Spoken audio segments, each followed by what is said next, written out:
समस्त शिक्षक साथियों तथा शिक्षा जगत से जुड़े सभी लोगों का आपके अपने चैनल नमस्ते सर जी पर स्वागत है। आज हम बात करेंगे उत्तर प्रदेश शासन द्वारा जारी किए गए शासनादेश के बारे में कि इसके अंतर्गत कौन कौन से बड़े बदलाव हुए हैं, कौन कौन से सामान्य बदलाव हैं। तो आइए शुरुआत करते हैं। तो आइए जानते हैं कि आदरणीय अपर मुख्य सचिव उत्तर प्रदेश शासन द्वारा जारी किए गए 7 पृष्ठों के शासनादेश में कौन कौन सी मुख्य बातें हैं। तो सबसे पहले हम विद्यालय अवधि के बारे में बात कर लेते हैं। यहाँ पर आप देख सकते हैं कि शैक्षणिक समय 1 अप्रैल से 30 सितंबर के मध्य प्रातः 8 बजे से अपराह्न 2 बजे तक हुआ करेगा, जो कि अब तक का 8 बजे से 1 बजे तक संचालित हुआ करता था। यहाँ पर प्रार्थना समय की बात करें तो प्रार्थना सभा योगाभ्यास का समय 8 बजे से 8:15 निर्धारित किया गया है। इसके बाद 1 अक्टूबर से 31 मार्च तक का समय, जो कि 9 बजे से 3 बजे इसमें दिया गया है, वह पूर्ववत ही रहेगा। इसमें कोई बदलाव नहीं हुआ है। प्रार्थना सभा योगाभ्यास प्रातः 9 से 9:15 के मध्य रहेंगे और विद्यालय प्रारंभ होने के बाद जो प्रार्थना सभा कराई जाती है उसके ठीक बाद योगाभ्यास कराया जाएगा और शिक्षकों को शिक्षण अवधि से 15 मिनट पूर्व एवं शिक्षण अवधि के पश्चात न्यूनतम 30 मिनट विद्यालय में उपस्थित रहना है। इसके बाद हम बात कर लेते हैं समय सारणी के बारे में। इसमें कोई विशेष बात नहीं है। कालांश आपका पूर्व में भी 40 मिनट ही हुआ करता था और वर्तमान में इसके बाद भी 40 मिनट ही हुआ करेगा, लेकिन यहाँ पर आपको और थोड़ा सकारात्मक बदलाव करने हैं। बच्चों को अधिक से अधिक प्राप्त हो सके, उनके लिए अच्छा वातावरण उत्पन्न किया जा सके, इन्हीं सब बिंदुओं पर इस समय सारणी में बात की जाएगी। तीसरा बिंदु शिक्षण दिवस का है। शैक्षिक सत्र में न्यूनतम 240 शिक्षण दिवस का संचालन सुनिश्चित किया जाएगा। आप लोग जानते ही होंगे कि कक्षा 1 से 5 के लिए जो न्यूनतम शिक्षण दिवस था वो 200 दिन था और कक्षा 6 से 8 के लिए यह 220 दिन हुआ करता था, जो कि अब से नए शासनादेश के बाद 240 दिवस हो जाएगा। इसके बाद सार्वजनिक अवकाश के बारे में बात कर लेते हैं। यहाँ पर सचिव उत्तर प्रदेश बेसिक शिक्षा परिषद प्रयागराज के कार्यालय द्वारा जारी अवकाश तालिका से भिन्न यदि कोई भी अवकाश है तो वह स्थानीय जिलाधिकारी के द्वारा ही मान्य रहेगा, उनको ही यह अधिकार प्राप्त होगा। इसके अलावा किसी अन्य अधिकारी को यह अधिकार नहीं प्राप्त होगा। क्रम संख्या 5 ग्रीष्मावकाश एवं शीतकालीन अवकाश, इसके बारे में बात कर लेते हैं। शैक्षिक सत्र 2021-22 से ग्रीष्मावकाश एवं शीतकालीन अवकाश के लिए कुछ इस प्रकार से व्यवस्था मिलेगी। शीतकालीन अवकाश दिनांक 31 दिसंबर से 14 जनवरी तक रहेगा, अर्थात कुल 15 दिनों के लिए आपको शीतकालीन अवकाश मिलेगा। ग्रीष्मावकाश दिनांक 20 मई से 15 जून तक मिलेगा और ग्रीष्मावकाश के पश्चात सत्रारंभ दिनांक 16 जून से हुआ करेगा। तो यहाँ पे देखने वाली बात है कि शीतकालीन अवकाश के लिए अभी तक कोई निश्चित व्यवस्था नहीं होती थी, यह आवश्यकता अनुसार शासन के द्वारा घोषित होता था, लेकिन अब से आपको 15 दिन का अवकाश मिला करेगा 31 दिसंबर से 14 जनवरी तक। और ग्रीष्मावकाश की बात करें तो यहाँ पर आपके ग्रीष्मावकाश से 15 दिनों की कटौती हुई है। इसी 15 दिन को आपके शीतकालीन अवकाश में जोड़ दिया गया है और ग्रीष्मावकाश के पश्चात सत्र का आरंभ जो होता है वो आपके 16 जून से हुआ करेगा। तो छठे बिंदु पंजिकाओं के रखरखाव के बारे में बात कर लेते हैं।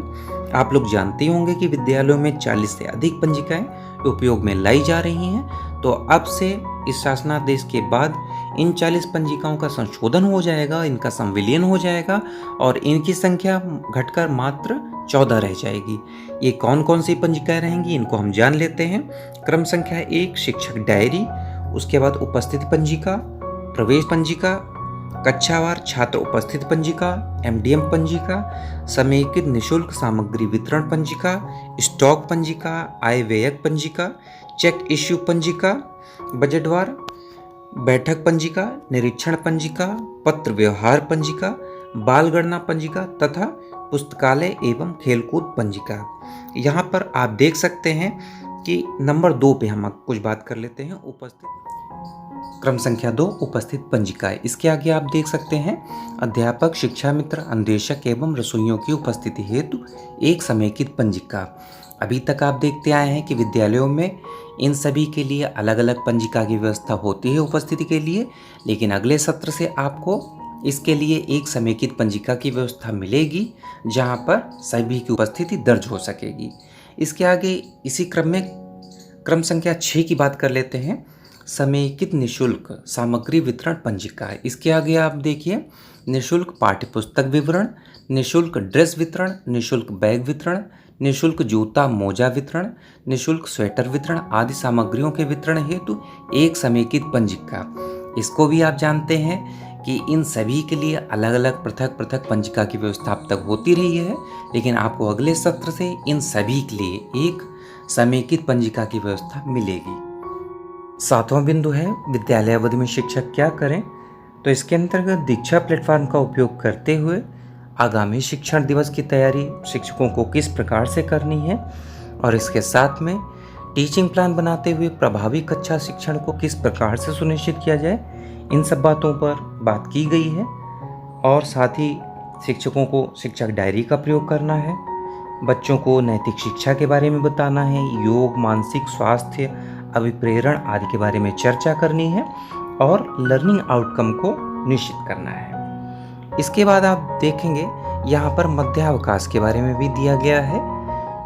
1 अप्रैल से 30 सितंबर तक पूर्वाह्न 10:15 से 10:45 तक यह मध्याह्न रहेगा और 1 अक्टूबर से 31 मार्च तक इसका समय 11:55 से 12:25 तक रहेगा।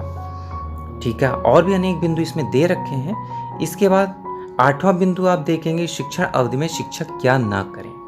तो इसमें बहुत ही ध्यान देने वाली बात है कि इसमें दे रखा है कि शिक्षक विद्यालय से संबंधित विभिन्न कार्यों जैसे कि पासबुक में एंट्री, अपडेशन, ग्राम प्रधान से वार्ता, चेक पर हस्ताक्षर, एमडीएम संबंधी आवश्यकताओं एवं समन्वय आदि हेतु शिक्षण अवधि में विद्यालय परिसर से बाहर नहीं जाएंगे। ठीक है, इसका विशेष ध्यान रखना है क्योंकि अगर इस बीच में किसी प्रकार का कोई विजिट होता है अधिकारियों के द्वारा तो संबंधित शिक्षक को अनुपस्थित माना जाएगा। और किसी भी प्रकार की कोई समस्या है तो उसके लिए टोल फ्री नंबर भी उपलब्ध कराया गया है। इसके अलावा इस शासनादेश में अनेक बिंदु हैं। आपको बहुत ही जल्द यह शासनादेश की प्रति उपलब्ध हो जाएगी, आप इसका अध्ययन विस्तार पूर्वक कर सकते हैं। तो आशा है इस वीडियो के माध्यम से आपको जानकारी पसंद आई होगी।